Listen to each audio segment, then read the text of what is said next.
you may have heard of the Nixon-Frost interviews, or perhaps you remember LeBron's nationally televised decision.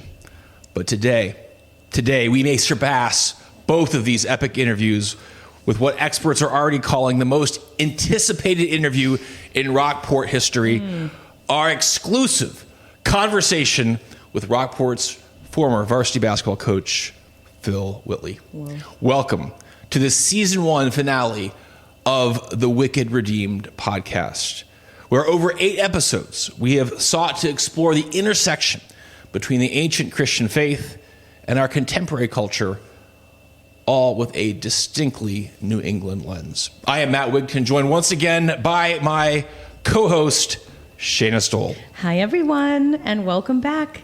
Today's episode promises to break the internet, or at least generate several enthusiastic Facebook comments from local parents and former basketball players alike. It has been such a fun journey, though, since we launched this podcast last fall, Matt. And if you've missed any episodes, we'd encourage you to go back and listen. Yep. We started in episode 1 by sharing our own stories of redemption. And since then, we've had conversations with educators, church leaders, public servants, and members of the local recovery community. Along the way, we have explored what faith, purpose, and community look like in our beautiful, quirky, fiercely independent corner of New England. And yes, today we are excited to welcome Phil Whitley. Does he get an applause? There we go. Yeah, there we go. Applause for Phil. Phil spent 14 years coaching basketball, mentoring countless students, and becoming a beloved community leader. And while he may not technically qualify as like a Rockport townie, he is a genuine New Englander, which means he is qualified to discuss weather, local sports, and Dunkin' Donuts coffee. He even brought his iced coffee. Absolutely. That's legit right there. His homemade. Look, that's iced tea. This is iced tea. Yeah, it's got I already lemons had my in it. iced coffee. Okay, so good. We're fully caffeinated. All right. Now, the careful listener may have noticed that this episode was originally supposed to take place in May. Unfortunately, a variety of scheduling conflicts delayed this recording until the day that we are recording this, which is June 6th. But this delay has given us something to celebrate, because this also happens to be Shayna's birthday. Shayna, happy birthday. Thank you. Congratulations on being alive. And thank you for letting us be part of your birthday, recording a podcast. We are grateful that you are alive, that you are our friend, and that you are part of our local church and podcast. Hey, thanks. It's always been a dream of mine to spend the day, in front of a microphone on my birthday discussing church life and the sports. Honestly, though, birthdays feel a little different every year. When you're a kid, you count down for like months and days. And as an adult, it's just a reminder of, death. But yeah, I am thankful for another That's year. the Puritan spirit. That's the Puritans, right? Dwell on their death, mortality. Yep. Oh, birthdays. But yeah, so Matt, if we're being completely honest, you mentioned the scheduling conflict. Mm-hmm. We should probably clarify that the biggest conflict is Matt himself. That's true. True. He disappeared for an alleged sabbatical, but somehow you just keep popping up. Fair points, Shayna. Yeah. I have been incredibly fortunate to be on a sabbatical since April, an alleged one. And during that time, I've traveled with each member of my individual family to different locations around the country. And next week, we're going to conclude this experience with a whole family trip to the United Kingdom for about 2 weeks. It is awesome. And so we are deeply grateful for the grant that made this sabbatical possible, and for our church community who generously has supported us during this time. Now, this sabbatical wasn't simply about vacation.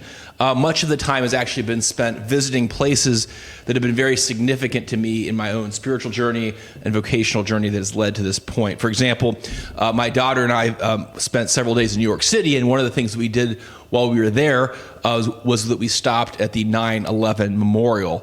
And it was actually my first time visiting the memorial. I actually toured the carnage in early 2002.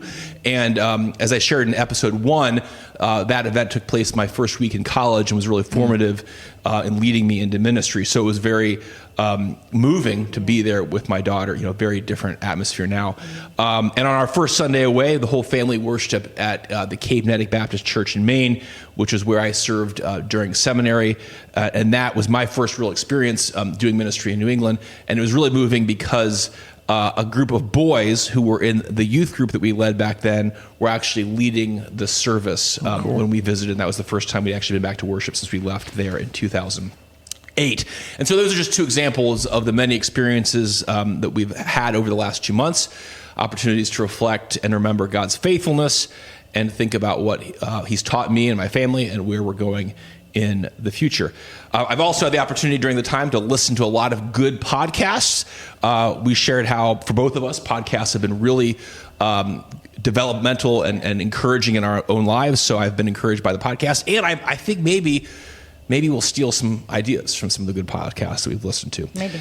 Speaking of the sabbatical time, Shayna, you have been one of the key people helping to lead the church and keep it going while I have been away. It's true. How's that been? Oh my gosh. Well, fortunately, we have an outstanding team. Honestly, we have staff members, deacons, volunteers, and everybody has stepped up and served so faithfully. We did do like months of planning though, but it's been encouraging to see how many people are using their gifts and how we're actually working together pretty well.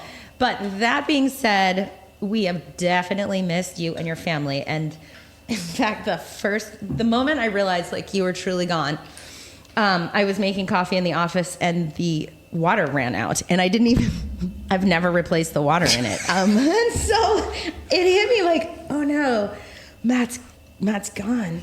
And then there are the church hedges. Did you figure it out? Did you figure out? Yeah. Okay. It made a really horrible sound, and I had to try it all over again. But it's fine. We probably need a new one. Anyway, Nespresso, hit us up, okay? But the church hedges are a nightmare. So for those of you who may not know, one of the lesser known duties of a real good New England pastor is occasionally battling aggressive shrubbery. So while you've been away, those hedges have grown with remarkable confidence and very little regard for church authority at all. So at this point, they would probably qualify for nonprofit status themselves. This is one of the distinct aspects of church life that would be completely foreign to church listeners from outside of New England. And it is a bit concerning, Shayna, about what the hedges have done. So if they start voting at any congregational meetings while I'm gone, please call me immediately. Okay. On a less thorny subject, we have covered a lot of ground in our first season, honestly. And we've learned how to produce a podcast on a shoestring budget, typical church fashion, and limited equipment. And I got to design a lot of bling, but...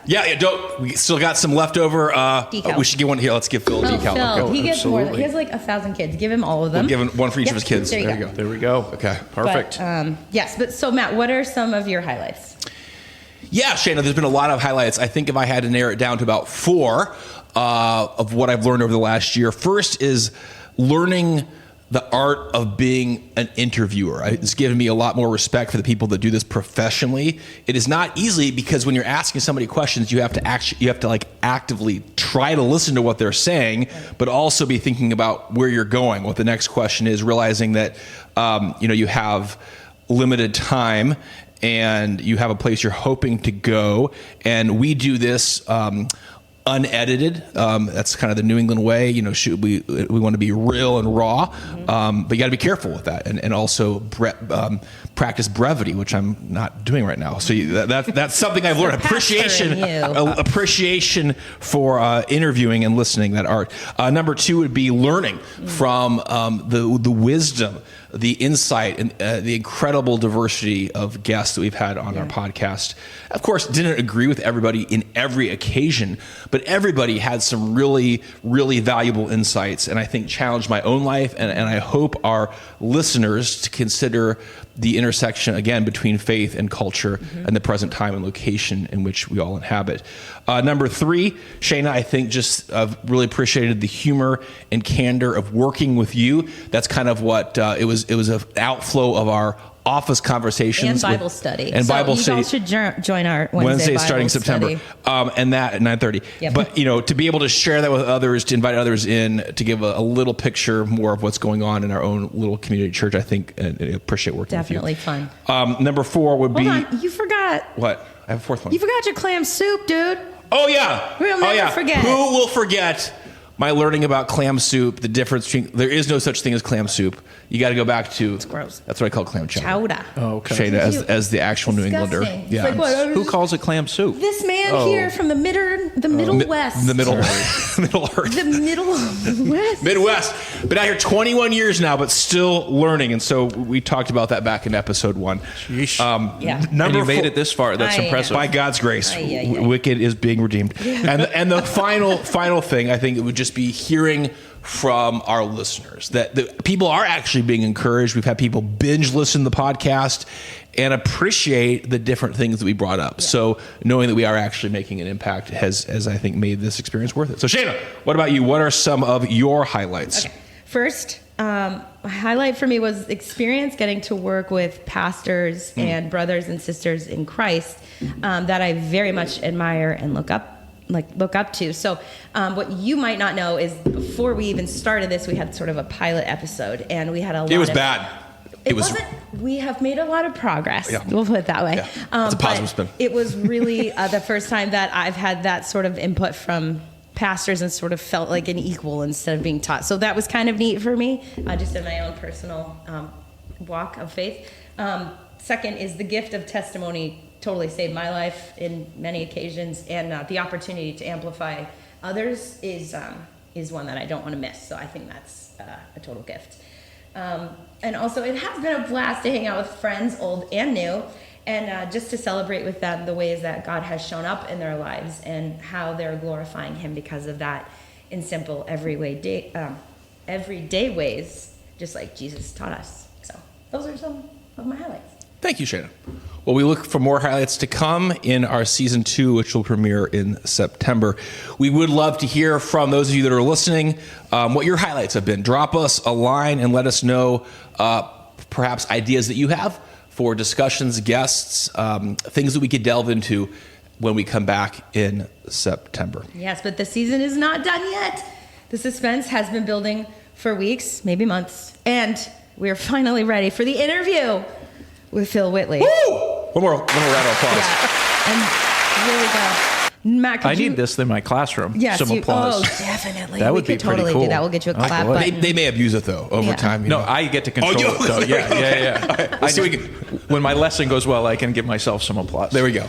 I don't have a background on you, Phil. Would you like to fill us in? Well, we know a little bit. He's You give us his background. father of 4. Father of 4. Father of 4. From Yeah. Amesbury. From Amesbury. Okay. Yep. And You're a teacher. been teaching and coaching for 24 years. Holy smokes. Yeah, crazy. Grew up in Amesbury, went to Gordon College, married a wonderful young lady from Gordon College. She is wonderful. She is wonderful. Started in Beverly. Alyssa worked at Children's Hospital, so she took the train from Beverly. And then we intended to move to Ipswich, and God had other plans, and we ended up actually renting here in Rockport and moved here, bought a house, and glad we did when we bought it then, because we can't afford it now. But just what a neat community to be a part of. We were here for about probably 2 weeks renting, with no intention of moving here. Just this was going to be our stop, and I'd been teaching for a while here. And one night we were eating dinner, and we're like, "Hey, let's go to the beach." And got up and went to Front Beach, and we're like, "What a place this is! What magic is here?" So, yeah, it's been a pretty awesome journey. This will next Wednesday at 12 o'clock when we hand your children back to you. It'll wrap up my 17th year teaching here, fourth Thank you for grade. your service. So, yeah, it's been quite a ride. Amazing. I think I speak for the parent. If you still want to keep them some more, You can. Well, I have 4 of my own. Actually, 4 at home is more difficult sometimes than We totally 20 in the classroom. 100% So, get that. Well, thank you for joining us, Phil. Yeah, we're so glad to have you. This is a treat. You are, as we said, you are well respected in the community as a role as a teacher, as a father, not just the basketball coach. But you've been involved in so many different things. But you are sort of our first sports-related guest that we've had on this show. And I grew up as a Big Ten basketball fan, and I've always thought that New England could use a little bit of some Midwestern flavor in its sports. And so, one of my coaching heroes growing up was Bobby Knight, a Big Ten legend, won many championships. But one of the things that he was legendary for was the time that he took a chair and he threw it. He threw it during a game. I think it was against Purdue, if I remember correct. I believe you're correct. And, I know nothing about a legendary moment. And just so right now, you are not beholden to any rules of any sports. Did you want to just throw a chair across our podcast studio? If you wanted to get out any anxiety or anger, is there? We don't have a hoop though. We don't have a hoop. Okay. Probably wouldn't work. You don't want to throw the chair? I'd probably break something I in here appreciate if I you. did. Also, the stewards, thank you. But if you ever want to throw a chair, we got a big space. It's kind of that's a good Let stress, one rip. stress Wow. relief. Let one rip. All right, Matt. This is Wicked Redeemed, not Wicked Recycled. I think Matt's sabbatical has affected his judgment. Probably. Phil, you're a New England native who hails from the town of Amesbury, which is beautiful. I have a lot of family up there. It's like north 45 Almost minutes. into New Hampshire. Yeah, it's right like there. one town over. Yep. But it's gorgeous. So from your perspective, what makes New England distinct? Or as we like to say, what defines New England flavor? Man, I tell you, I think the biggest thing and the biggest treat of living here is definitely the seasons and how distinct and dramatic they are in change. Being in a winter like we had this winter, and it's fun while it's snowing, and then you hit that point where it's like, we've had enough of this, but there's that hope and joy of knowing what's coming next with that change of seasons. I love fall, my favorite. Hoodie, jeans on, Patriots Sunday. There you go. You get kind of tired of this, even summer. I'll tell you, as a teacher, there's times like, okay, summer's good, let's move on. And I think definitely seasons of change really define what we are here, and just the hardiness. I mean, my gosh, the New Englander of, you get it done. You don't ask for help. You're on your death. Quick side note: my mom, this is New Englander. She's planning a party for Alyssa and I before we got married out here, because we got married in New York. She slips in the driveway, hits her head on the bumper of the car, knocks herself out. Comes to the first Mrs. Whitley. My mom. Yep. Comes to, doesn't tell anybody, gets in the car, drives to the church, and continues on setting up for the party. That's awesome. If that ain't New England, what a great picture of New England right there. yes. But if that isn't New England, I don't know what is. No, she's like, we're doing this. There's no concussion protocols at weddings. concussed. No, there was no concussion protocol there. She could keep playing, and she did. Told us afterwards. Didn't even tell us when we got there, but that was pretty hardcore. That is pretty hardcore. That is. So if that ain't New England, I don't know what is. That is a great picture. It is. She probably Your had mom a nice coffee too, and I bet it didn't spill. most likely. Yeah. Definitely didn't spill. Well, that's both of your teaching and sports are so much defined by the seasons as well. So it makes and it makes a lot of sense. But many do know you as your role both as a teacher and as a coach. So just you're kind of curious, like what led you to going into both of those professions? Great question. So I was a big golfer as a kid. My grandfather started me golfing when I was 5. Was very successful at it, and the teaching pro at Amesbury would let me help him with the junior clinics as a kid. I was a teenager, and so I really just enjoyed teaching. My dad was a teacher at Triton, 7th grade. Whew, that's he loved it though. 33 years up there. That's awesome. It's a big so I just enjoyed teaching and helping people get better at things. And I actually started at Penn State. I was going to be a teaching pro, and then decided that was not for me. Didn't want to be every weekend at a golf course, and they like you to travel around to build your resume, and I'm very loyal homebody type of thing. So I came home, and it was still the summer because I had to start in the summer with the golf program. My sister was at Gordon. So did you do like a freshman, like 1 year at Penn State? No, I was there for like a week. Oh wow! Yeah, okay. it was quick. Yeah. And there was only 4 schools at the time that had the program. Yeah. Certified by the PGA, and Penn State is huge. Yeah. I am not huge. Rockport is my bag as far as I'm not a big crowd person, but Got into Gordon late. First class I took was an intro to ed, and I observed in a 4th grade classroom, and I was like, this is really cool. That age just clicks with me. I love it. And my first job was at Covenant Christian Academy, and they gave me my contract, and it said, you're also the basketball coach. And I said, look at that. Here we go. And we won our championship that year at the middle school. Amazing. Because I had great players. I thought I was a good coach. And yeah, here we are. Awesome. 24 years later. And God has been faithful and just been an amazing journey. And that age of 10, 11 years old, I've done 5th grade for a year and said that was not my bag. Taught pre-K through 6 health and science for 6 years. Loved that, but wanted my own classroom, and just been blessed to be in 4th grade, doing it ever since. So, Yeah, once again, amazing how those like key decisions that we make have affected the trajectory of your life. And I mean, I play golf every day of my life Yeah. as a kid, and I play maybe once a year now. Yeah. And I kind of miss it, but don't. You know, Yeah. God's put other things in my life to scratch that itch, and Yeah. it's been an awesome journey. And just a fun side note on that as well. The first time I actually met you was a long time ago when I started at the church. The first year I was like an intern here, and they didn't pay me, so I needed some money. So I substitute taught for Phil Whitley. Did? And I think I think one of your kids was born. This is like 2008. Must have been Sammy. Yeah, Probably. and so you were out for a few weeks, and there was some basketball stuff. So small worlds. And who knew I would be interviewing you on a podcast years later? Crazy. 17 years later. Crazy. 18 years later. Yeah. Oh, wow. Okay, so Phil, we did have another elementary school teacher, Megan Shelton. Yes.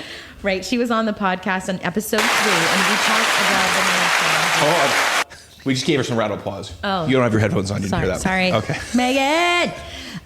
She's wonderful. Episode 3. She is. She's the Episode 3, best. go back and listen. But we talked to her about the many challenges facing educators today. What keeps you going in this challenging position where, you know, you're not in a Catholic school or Christian school, you're now in a public school? And Yeah, it's funny because I taught for 6 years at Covenant in a Christian school, and I was a public school kid myself. Then went to Gordon, and every day when I go to work, you get that energy from the kids. Every year you get a different class of kids to work with. So I enjoy that challenge of seeing how your class grows over the year. And being in school is tough right now. You know, there's a lot with the screens that we're finding out now with research and things. And pro tip to parents: keep your kids off phones and screens as long as you can. We're seeing it. You see it as a teacher. You see it right in front of you every day. It's so weird, like that we are the last generation who will remember life before screens. Yeah, it's a and wild it's funny because I sound like the old fuddy-duddy in class telling my kids, but I'm like, kids, I didn't even have the internet when I was, I know. And, we're from the 1900s. They remind me of that a lot. Frightening. But it's so rewarding to work with a kid and, to see them again in high school. I ran into a student the other day that he had a tough time in elementary school, and I ran into him the other day and had the best conversation with him. That's so and cool. was just so pumped to see his growth and just him as a human. And you don't always see that growth when you're in the 4th grade classroom. It may not be years later. Yeah. So you don't always see the seeds that get planted. And there's times where the years are really hard and it's like, oh my gosh, but you know that you're in that situation as a teacher and that kid's in your room for a reason. And you work with them as best you can, and it's a real honor to do it. It's not easy work, you know. And Rockport's a great school system, and the parents are so supportive, and the town is so supportive. You say you're doing anything for the school, and they just bend over backwards to make it happen for you, which has been awesome. So it's really cool. But yeah, that's just daily. It's a real honor to do it. It's hard. I'll tell you. There's days where it's like, wow, this is a grind. I could never. But it's so rewarding on the back end of it as well. So, I think listening to all the guests this season, that's one kind of theme there I see is just the big picture, right? Like in all of the different things in our lives where there's challenges, getting through each day, it's seeing the big picture, seeing these pictures of growth that kind of keep us going when times are tough. Yeah. When you want to throw in the towel. Yep.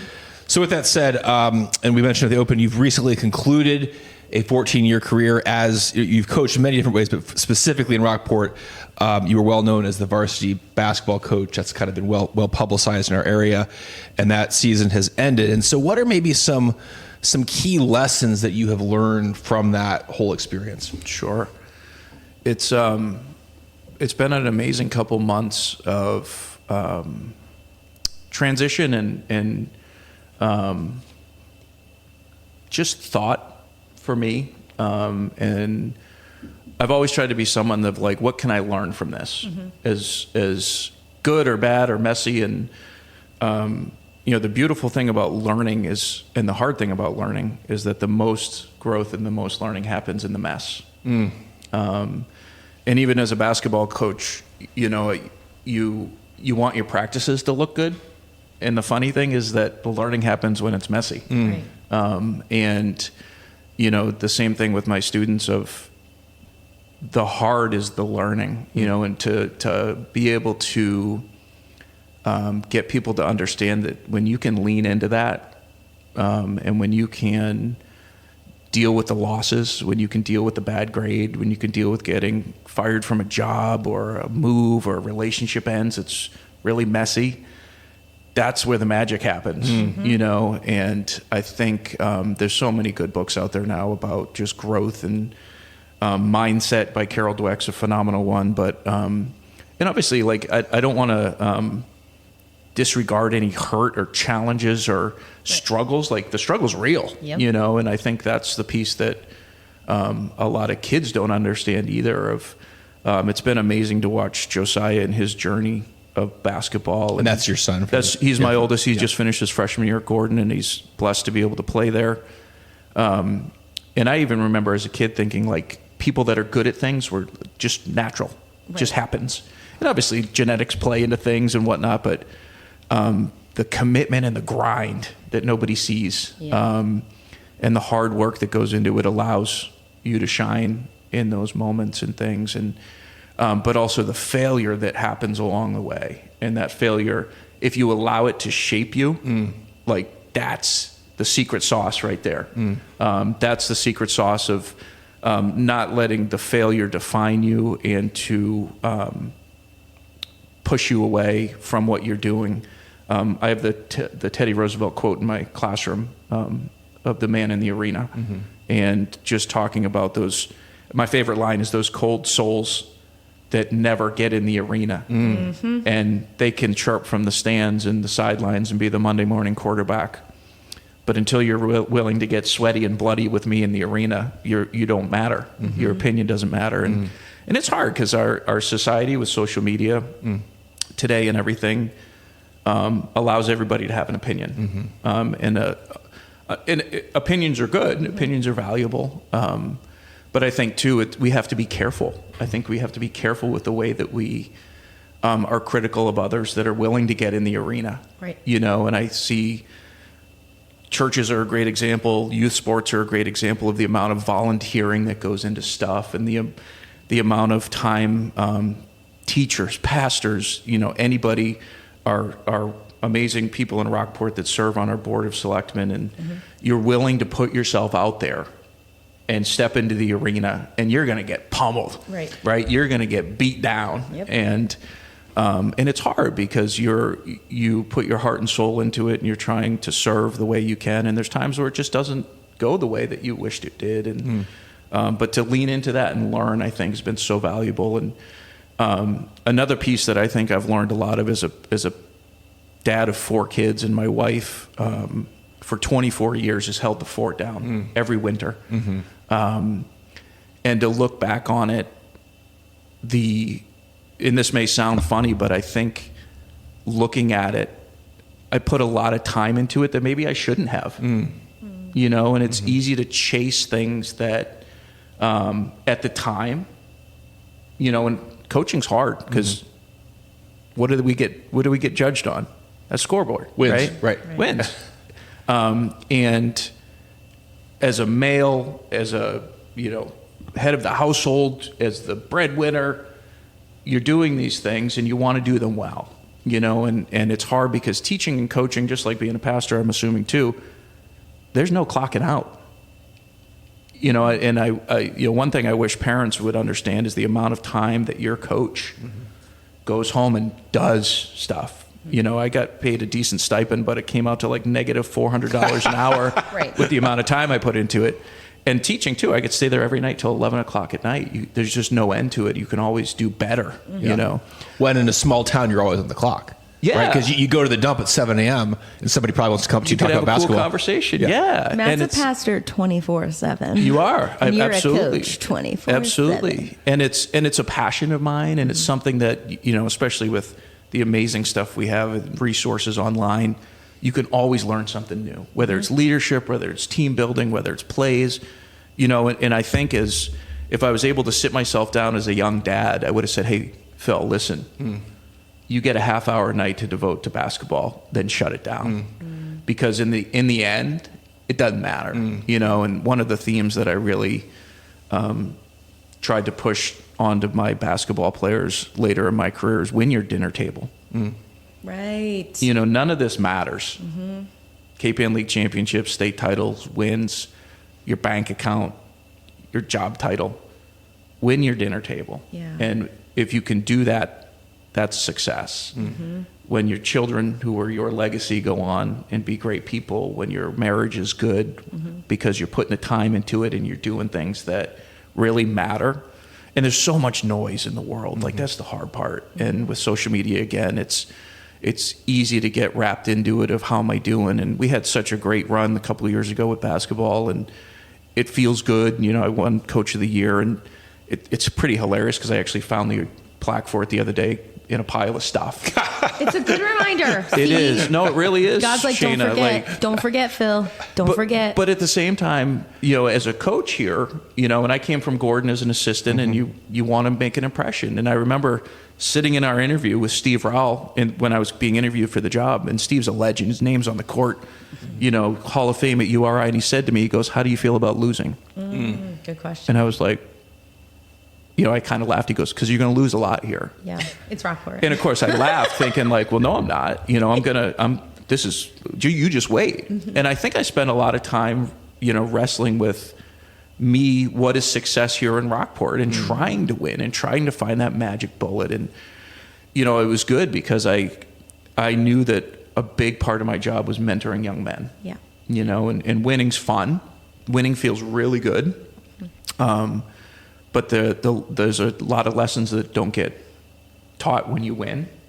There's a lot more that get taught when you lose. And I tell you what, the kids in Rockport, the way that they, this may sound really funny, but the way that they persevere a lot of the seasons through hard times, because we're playing really big schools, Yeah, like you are.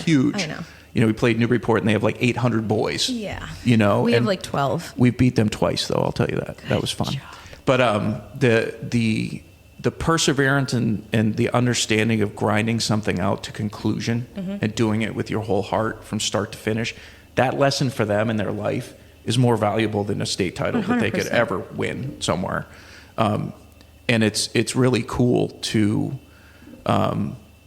see just the hard work they put in and the amount that the coaches put in here in Rockport, knowing that, you know, it's a really hard place to win, you know, Right. and unfortunately that's what you get judged on a lot. Right. But it's been an amazing journey for me of just learning and stepping back as someone to do it for 24 years and to say, hey, it sounds funny, but you gotta balance, you know, Right. your life and your time and things. And our pastor at our church always talks, I can't remember the title of the book, but you might know it. It's about this guy and his journey in life, and there's two mountains with your life. And the first mountain is you're climbing that mountain and you're looking for prestige and legacy and money. And then you get to the top of that mountain and you're like, ew. Well, it's like that Coach of the Year award. Well, there it is. It's a piece of wood. Mm-hmm. And then the second, Canoeing the mountains. I think that's the name of the book. Okay. I think it's the And then the second mountain is climbing that mountain of what really matters. Right. And finding his faith and that faith journey of like, actually, no, that's the mountain that I need to climb. Right. You know, and that's such a beautiful thing to look at. And when you're young and you're in your 20s and your 30s, you're in that race. You're in that race of trying to find significance and trying to feel good about what you're doing and find that value in whatever job you're in. but to be able to step back and say like, wow, that's not really the goal of whatever job you're doing. Yeah. But within that job, how can I honor God and how can I bring light to what I'm doing? So just some awesome lessons. And one of the things I don't want to let this go by, this Greg Wilkinson, who's just a legend at BC as a sailing coach, lives in town. During Little League one year, I can't remember when it was, our boys were on the same team, and Greg and I connected as humans, and Greg has a side job where he actually mentors like big leaders, Fortune 500 people and whatnot. When he coached on the U.S. Olympic team. Correct? Yes, yeah. And he is just an incredible coach. And he said to me one day, he's like, would you mind if I mentored you? Because it would be really good for me to just be able to. And I'm like, absolutely. Yeah, like, cool. No way. Yeah. So over the years, he has just dropped these nuggets of insight to me that are just like, wow. And he said to me one day, and this is after I stopped coaching, but as a dad and as a teacher, and anybody who hears this is like worth all the knowledge that I could ever give anybody. He said, Phil, and it was funny because he was talking to me, and then all of a sudden, and this has happened a lot of times when in our conversations, it hit him of like, oh my gosh, that's what I'm doing to my sailor. And that's why he found it valuable working with me, because it actually helped him. But he said to me, he said, Phil, you cannot coach and or teach and analyze at the same time. And I thought of that and I was like, oh my gosh, that's incredible. Because if you are let's say it's your child. Right. If your child does something that drives you insane. Yeah. And all you do is every time you see it, like, there it is. Yeah. There it is. And you can't teach them when you're in that emotional state of analyzing them. But if, say it's laundry on the floor, take something. How did you know? Oh, no, trust me. How did you know? Trust me. If you see that laundry on the floor every time and you just go into that mode of analyzing, oh, they did it again, that you can't teach them in that moment. But if you see it and you say, hey, Josiah, when you throw that on the floor, would you mind just putting in the thing? It helps mom and dad a lot. That's teaching. And I can't do it in the classroom. I can't do it on the basketball court. If I let that emotion of analyzing get in the way, or you just see a person in your life that is like a cactus and rubs you the wrong way, and you avoid the conversation too, you know, how valuable it is that I've learned of like, you've got to embrace those conversations. They're hard, they're messy, but if you don't, all you do is analyze. Like, oh, there he is again. He's doing that again. He's jogging down the court. He should be running. You know, and it's funny because I look back over the years and I know that the hardest times I've had with players is because I was analyzing and not teaching. And the cool thing is I've got 12 more years to teach and be a dad and a grandfather and maybe get into coaching again. And like, what a nugget of knowledge that is. That's crazy. So that was really cool. But at the same time, like, is that not Jesus or what? Oh, yeah. You know, like he's not up there, no, there's Phil again. It's, how do I teach Phil? How do I teach Phil? And you can't do both. And I thought that was such an impactful thing for him to tell me. That is beautiful. 24 years ago, that would have been awesome to hear, bit more helpful. but awesome too at the same time of like, hey, and again, that's the journey. That's the redeemed and the growth that happens. So I think, you know, this is one of the beautiful things about sports, and this is really the Apostle Paul mentions this as well, is like the way it is such a great picture of endurance and training and learning through difficulty. Sure. Right. And like and it really does develop character. So whether or not you're into sports or not, you know, Shayna's I'm supportive. sporting. I just don't know about them. Yeah, she's learning the sports. But like you have to persevere, and you only get better by enduring the hardship. Yeah. And especially today, that is such a countercultural message where we are doing everything that we can. Many of our systems are just built to make things easy. And we're taught to flee suffering. It's all about being safe and the easiest path. And there was a great interview that we'll link in the podcast that you listened to as well between Ross Juthet and Ben Sass. Phenomenal. Incredible. Actually, he's had a few different interviews. No idea who those guys are. Oh, phenomenal. He's a former senator who's dying of cancer. Sass. Ben Sass. But one of the incredible interview, but the point I wanted to get at was he talked about, you know, in the coming age of AI, right? AI can do a lot for us, but it cannot develop our character. It cannot teach us how to persevere, how to make decisions, how to resist the flesh, to not do things when we want to do them. And Sure.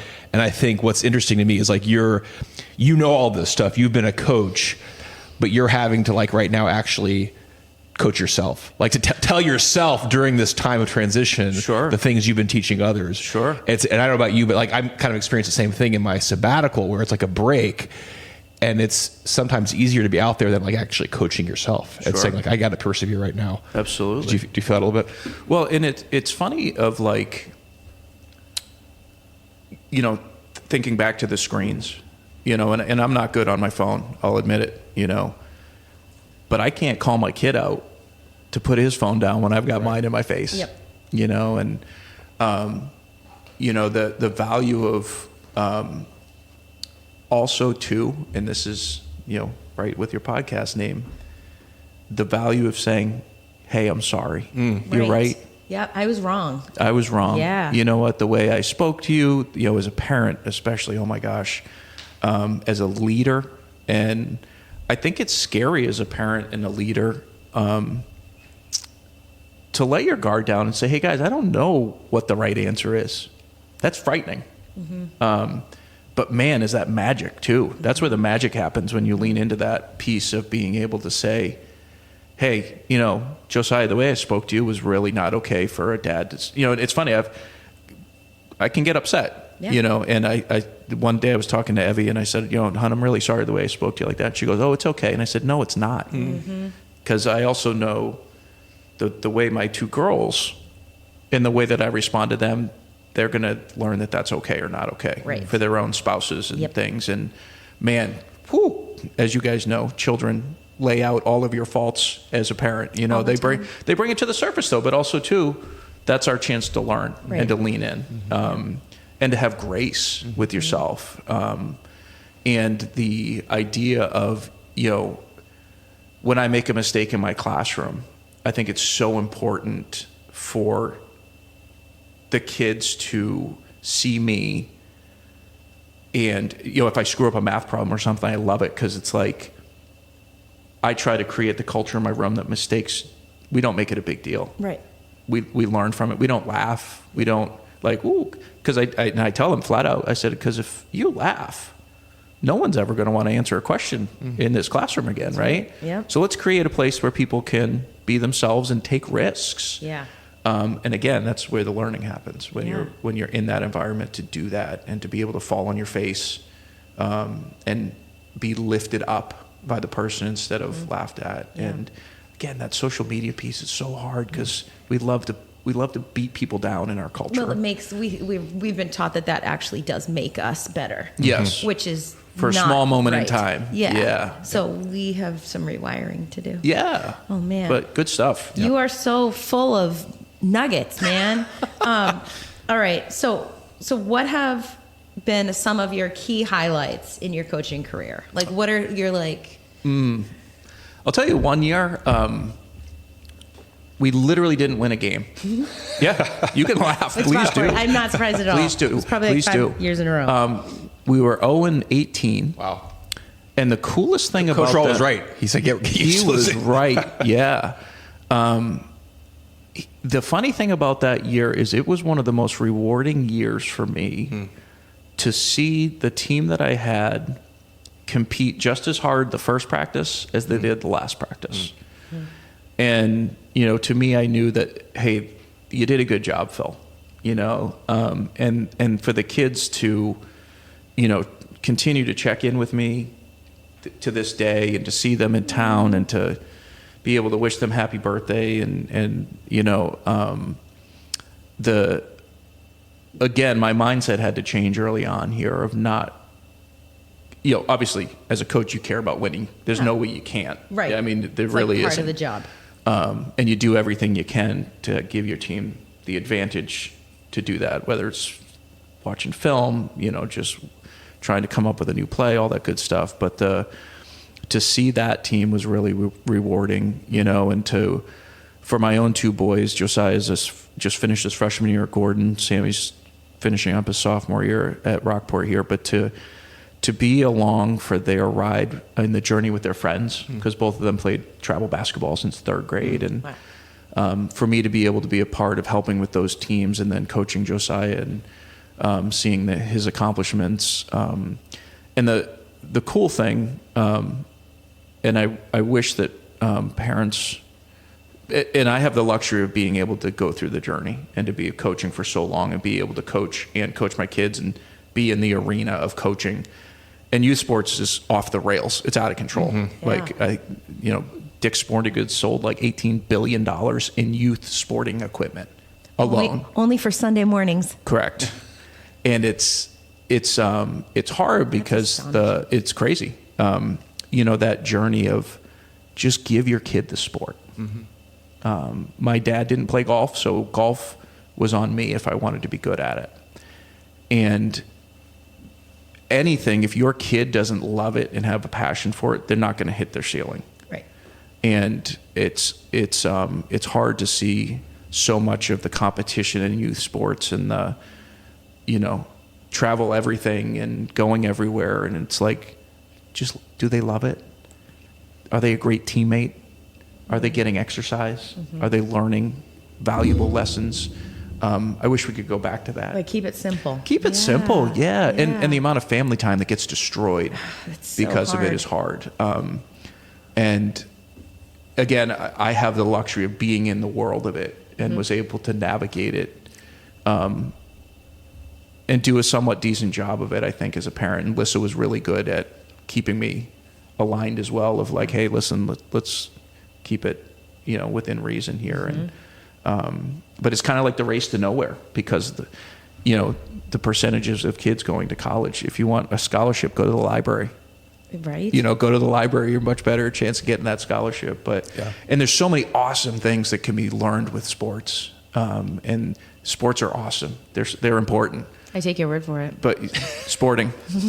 But if those lessons aren't learned or their opportunities missed, that's the hard part. Well, you're not getting there's not a lot of opportunities for kids to learn those. Like, you have to learn how to lose well. Yeah. Where do you learn that otherwise? Well, and also to be in community. That's the other thing. Yeah. Again, which I think is lost on that, because it's one of the few opportunities outside of the classroom now where you're not on a screen, right?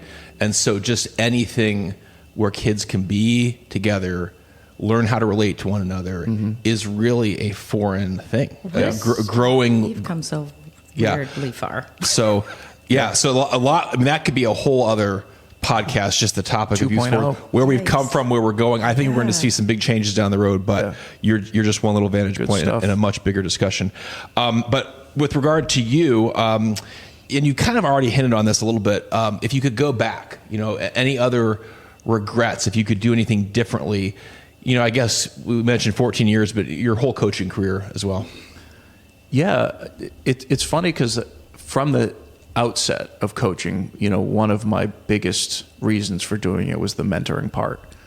And I feel like I did that really well. For me, that was something that being able to connect with kids and the joy of seeing them later on as men. But also the cool thing that I had in Rockport was to be able to teach them at 10 years old and then see them come back as a player and get to play for me, and then go on to be a young man in college and in their journey. And again, I think just the piece of the time, it's a really not, maybe it is ego driven. I mean, I can't tell you the feeling of winning a game on a Friday night. This sounds crazy. Winning a game on a Friday night, that bus ride home, or it's a home game, and the next morning you're at Brothers Brew. Hey, coach, great win. Man, that's awesome. That's a drug, though. It's a big high. It's a drug. Yeah. Man, does that feel good. And I tell you what, even in Rockport, especially because you're the underdog. Yeah. And man, it felt so good to be able to, in a sense, prove, hey, I can do it. Right. We did it. We did, You're known. You're known. Somebody. Yep. Yeah. And I think, it's so funny because you see that piece of being known. That's a great line, Matt. Thank you for saying that, because that's a piece that, for me, somebody said to me the other day, they're like, you are Rockport basketball. I took over the youth program think 15 years ago. I was working for the rec department, and the rec department closed, and the town said, Phil, could you take over youth basketball? So we created a nonprofit and been doing it ever since. And that's where I was every Saturday morning in the wintertime. And to me, it was building my feeder program and just wanted the love of basketball in Rockport. And to see the kids growing along the way and being able to meet so many parents and connect with them was a real joy. And I plan to continue to do that. I'm still president of youth basketball and whatever role I can play in that, for sure. But yeah, to be able to understand, like, hey, that win feels good, but let's keep this in perspective. Mm-hmm. Let's make sure that, and it's hard, you go home from a game and you're watching film for the next game, and your wife's like, hey, Phil, and I'm still here, honey. Hello. And Duke's on the TV, and the Celtics are playing, and this and the that, and there's laundry on the floor. There's laundry on the floor. Yeah. That's staying. Yeah. But it's, and again, when you're in it, and literally I haven't had a winter off. So I'm actually really excited to be just home and to be.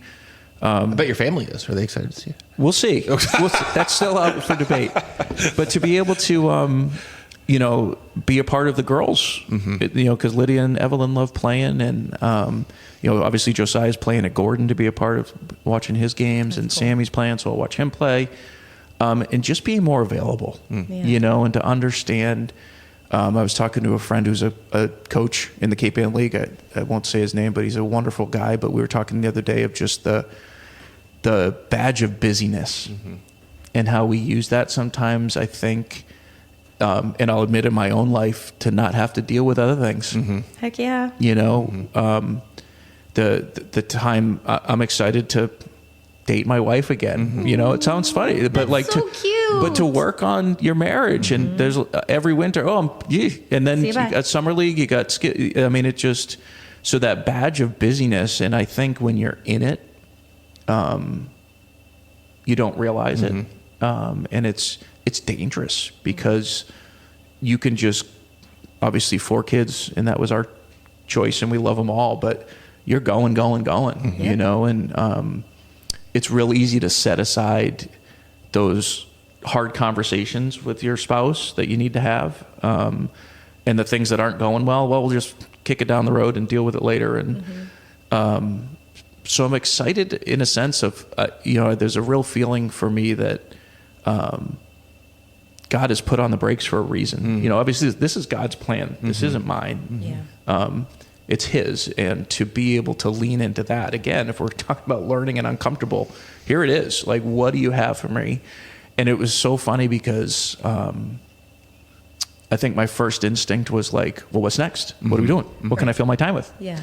And I want to be real careful with that at this winter, especially, of making sure. And it's going to be hard. I'm not I got to be real honest. It's going to be real hard to not fill my time, but also to try to figure out where my value is. And it's that's an important journey for me, which I'm excited for and a little worried about. And you hear all the time those stories of people that retire and then 2 weeks later they're depressed and don't know what the heck to do with themselves.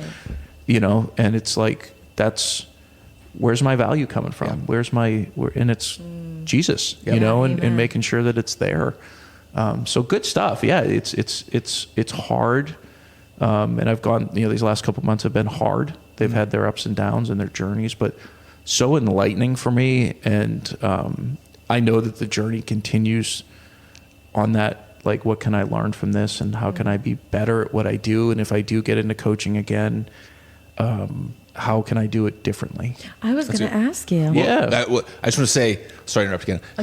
Second time. No, you have so many good points. But I just want to comment that I've in my sabbatical period, I resonate with several of the things that you've just said. Being actually scared of retirement. It's a scary idea. Time is a gift, guys. But it is a gift, but also so is the biblical wisdom of Sabbath, right? Of not just like a literal every 7 days, but the concept of taking breaks. Like, that it's not that we need that, and it's hard, but that hard break is actually good for our own well-being, our families, and our community. So you're kind of in that own period in this time. Well, you need to lean in to God. That's the whole sabbatical, is spending time with the Lord and reflecting on, his gifts to you. That's right. Okay, so back to coaching. Yeah. You got plans? Do we get to break the news here?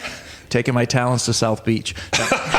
You have no idea what that means. So tan. No, I don't know what that means at all. Go to sports. See, I don't like sports because I'm watching another lady's kid lose, and that makes me sad, and I want to go out and comfort You're them. so just like my wife. That's why she doesn't want anybody to lose. Someone's losing. He's not going to the Lakers, I guess. Not going to the Lakers.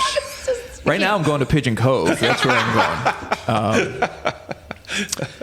Yeah. So, what was the question again? Are you getting back into it? Are we coaching again? You know what? It's funny because you're still coaching. You said you're nonprofit. Yeah, I'll still run youth basketball and have my hand in that, and with my 4 kids, and I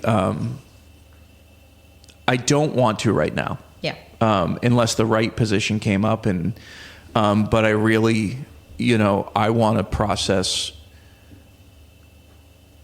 the journey that I've been on for 24 years of how I need to do it better as a dad and a husband. And seeing it's so funny, and I love my wife because she's so just good at being in reality and telling me what I need to hear, but I don't listen all the time. She would say to me, "Oh, Josiah's got 4 summers left, 3 summers left." And in my mind, it's like, whatever. It's a lot of time. But my little buddy's got 3 summers left at college, and, Lydia's 10, and, it's like, oh, she's got a ton of time. It's like, no. And being, the word intentional is, wow. And again, that's another thing that I wish Phil had sat me down, young Phil, and said, be intentional with your kids. Every single thing you do. I think every parent be intentional. Wishes that we. Sure. I mean. Yeah, and we can beat ourselves up all we want. Right. We all don't do it the right way. In time, you look back and wish you had done it differently. But, and again, I think this is another thing where God said, "Listen, bud, you've been doing this a long time. Your kids deserve more of you. Yeah. Your wife does, and that's awesome. Like, I'm excited for that. Lydia and I just had a little daddy-daughter date yesterday, and I'm like her walking ATM, apparently. Yep. We had a little Chipotle, a little Lucido's gelato, a little plug for them. And just, it's going to be good for me to slow down. Yeah. And I think a lot of my value at times came from the busyness, from the being coach that feels good, and being called being Pastor Matt, right? That title we carry with it as. And it's funny though too of like how quickly it's a title. It's not us, right? And that's the tricky part that we can get into. Again, this reminds me so much of the Ben Sass interview where he's talking about considering the title of dad versus senator, and at the end of the day, when you're faced with the prospect of living a few months left in your life, what really matters? Yeah, and for me, I think it's a blessing of being able to like kind of not 2x4 upside the head, but like, hey, buddy.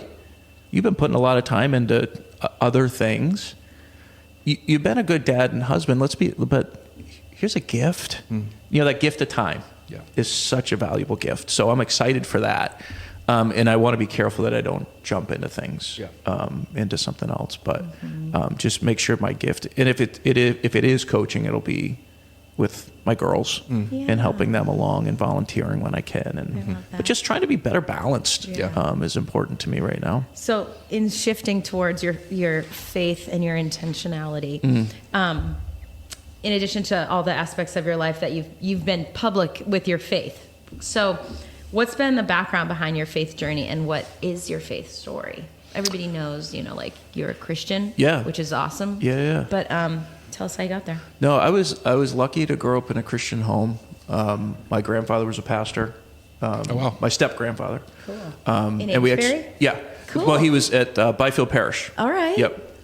With Bill Boylan. Oh, with Bill Boylan. Yes, okay. he was legendary Bill, pastor. Yeah. And I tell you, I caddied a lot and saw Bill Boylan play a lot of golf. He's been an inspiration for my work here at the church for many other pastors. Bill's an incredible guy. Yeah.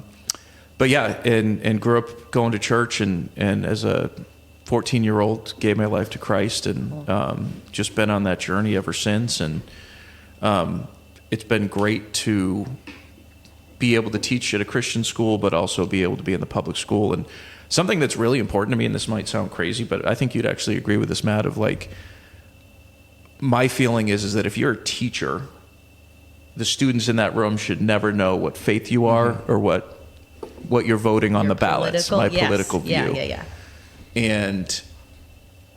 But I hope that they know that the way that I treat them and care about them, I hope that shines through. And that's always been something important for me. And I would never want another teacher to bring their own ideas into the classroom. That's not my job. Right. You know? And I really hold tight to that as a value, but I hope that my people I work with and my students feel something different about Mr. Whitley. And, you know, that's important to me. And even right now, I talked to you, Matt, before this, of just the decisions I make and the way that I handle my transition is important. Absolutely. And it's real easy to have feelings and frustrations and things, but to understand that it's God's plan, not mine, and His is better than mine. Amen. In this season. So. And you also have all of the eyes of all of those young men on you, watching to see how's he going to react to this. Sure. And my own kids. Right. My own children. So it's absolutely, yeah. It's a lot of pressure and just hats off to you, because you're doing incredibly well. You really are. You're doing this with like full dignity and grace, and all of us are watching. So well done. Yeah, and I think, Phil, this reminds me of some previous discussions we've had with a previous educator, Megan Shelton, in Gloucester schools, and then even Paul Murphy, who's the chair of our selectmen in town, just talking about like sort of the different roles, both of the state and the school. They have, you know, very specific and important roles, and the church has a different role. We can kind of all work together in some shared objectives in our community, but, you know, one of the specific roles of a local church is to help us consider those big moral questions that, you know, that is not the role of the school or the government. And so, and other faiths attempt to do that as well. But what, you know, as you listen to the kids you're working with, or the adults, the youth, you know, what do you think are some of the big questions that people are wrestling with now that maybe the church can help address? Maybe some changes as well that you've seen, maybe different questions people are wrestling with, you know, as you've been at this now for a while. It's funny because that's a great question, but I think not so much in front of me in fourth grade type of thing, but seeing Josiah's generation. You know, he's just turned 19, and he's a young freshman, but that early 20-year-old generation, I think they're just dying for the truth.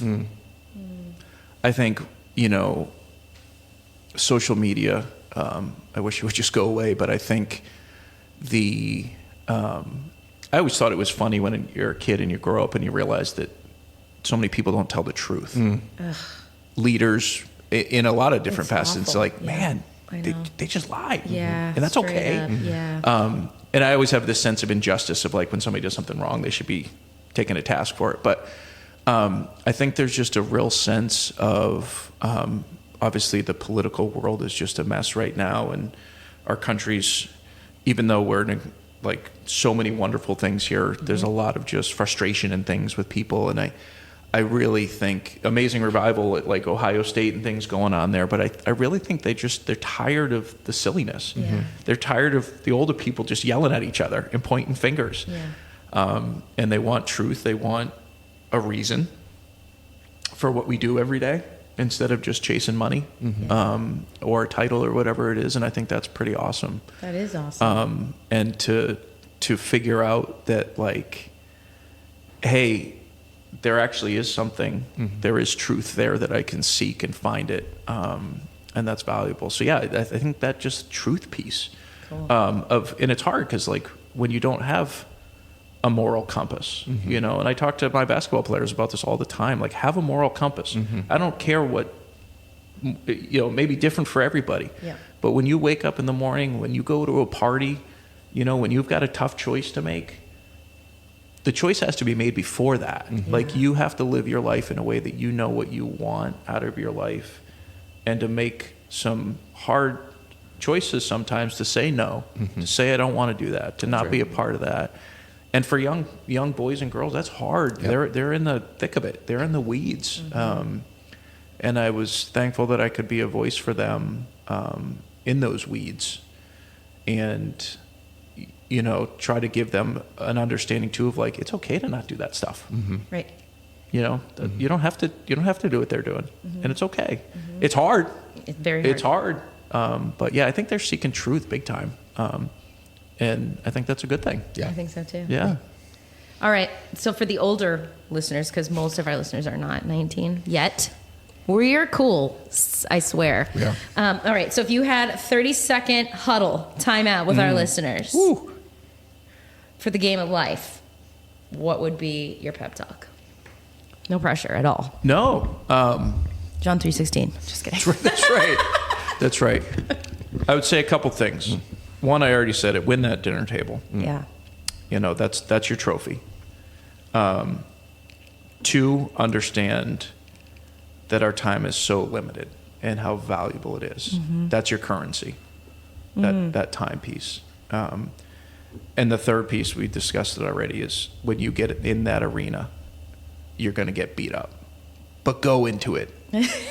Put yourself there. Yeah. Because you can't, this is Brene Brown stuff to a T. I'm a big Brene Brown fan. But if you can't put yourself in that arena, life's pretty shallow. As far as and there is nobody who is successful, as we know, without those bumps and bruises. And the hardest thing too is that the fear of trying to please everybody just isn't going to work. It's crippling. It's crippling. And to be able to be true to yourself, be true to your values, and to be able to go in there knowing that not everybody's going to like you and agree with what you're doing. Yeah. But knowing that you're doing it for the reason and your convictions that you did it for. So I think man, if you could harness that up again and just download it in their little brains before that frontal lobe develops. For the boys especially. But it's hard because you see, everybody in fourth grade wants to be a YouTuber. They want to be an influencer. Like and subscribe. It's so weird. Why do they just say that when they are playing with their friends? I know. It's weird. Isn't it crazy? I don't like it. But it's hard because you sit there as an adult. I know, and I'm liking and subscribing. Yeah. I know. But on the backside, To our you also podcast. see... Please like and subscribe to our podcast right now. Like and subscribe. We can redeem. We'll send you a sticker. See, I'm the problem. Yeah, but no, it's like, but we also understand on the backside, I don't want to sound like I got one foot in the grave, but on the backside of how hollow that can be. Yeah. Right. But also too, like the cool stuff like this that you're doing and the value that is brought there, and like the stuff that you put in that noggin might sound like my mom. Garbage in, garbage out. Your mom sounds like a baddie because she fell with concussion and She then perseveres celebrated in the you. arena With her ice, the wedding arena. probably. Yeah, but yeah. Well, Good, Phil, this has been a great discussion. It's been awesome. And the time has flown by. I know. And we will certainly have to have you back. I that whole conversation about youth sports is so interesting to me. It is. And then specifically, like when we look at the niche of New England versus the rest of the country, because what people in New England don't actually realize, at least from my opinion from Ohio, it's far worse than the rest of the country. Agreed. Like we are way mild in terms of our sports obsession. Also, guys, you're not all gonna be rich and famous. Like, come on. So New England's actually, it's a huge issue here, but it's way more actually temperate than other parts of the country. I agree. But there's so much involved there. Absolutely. We'll have to do that in season 2. So, Phil, the final question that we ask all of our guests is this, which is, who are maybe 4 of the 5 people who you would say have most shaped your life? Ooh, awesome question. Because you talked about mentorship as a big thing to you. So, somebody's impacted you. To follow up on a question that you asked about things that I had learned from coaching, get a mentor. Incredibly important in any job you're doing. Matt, I'm sure you can attest to that. Be humble enough to know that you don't know it all. Yeah. So Greg Wilkinson, definitely a huge part of my journey. And just allowing me to see and learn from him. Certainly my grandfather as a pastor and seeing him lead and do things well.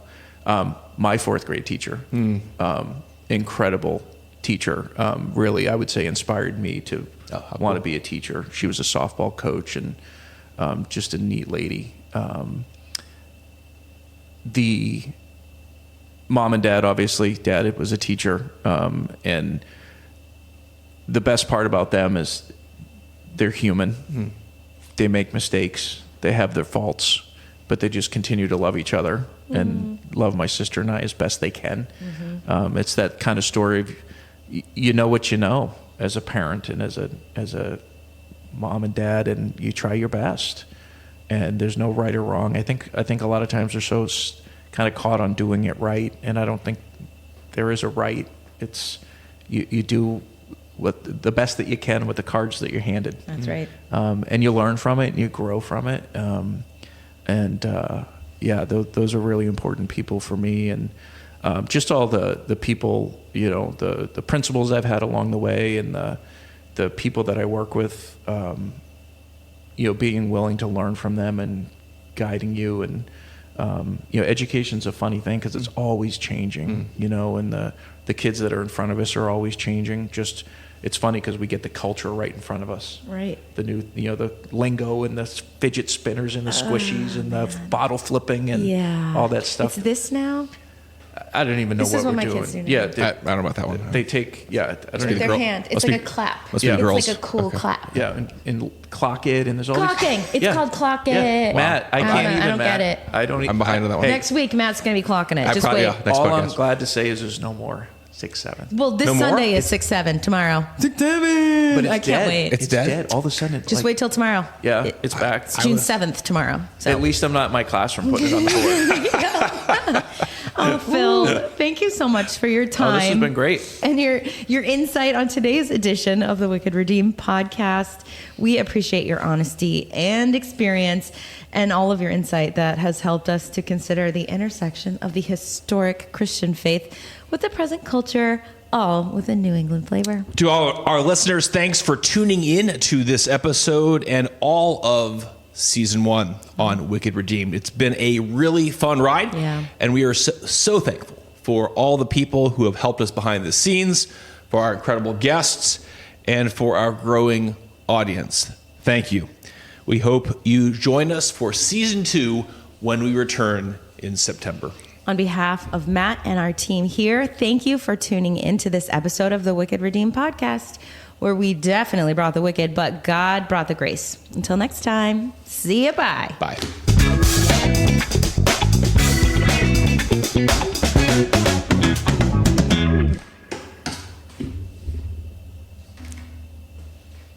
All right, that's a wrap. Good job.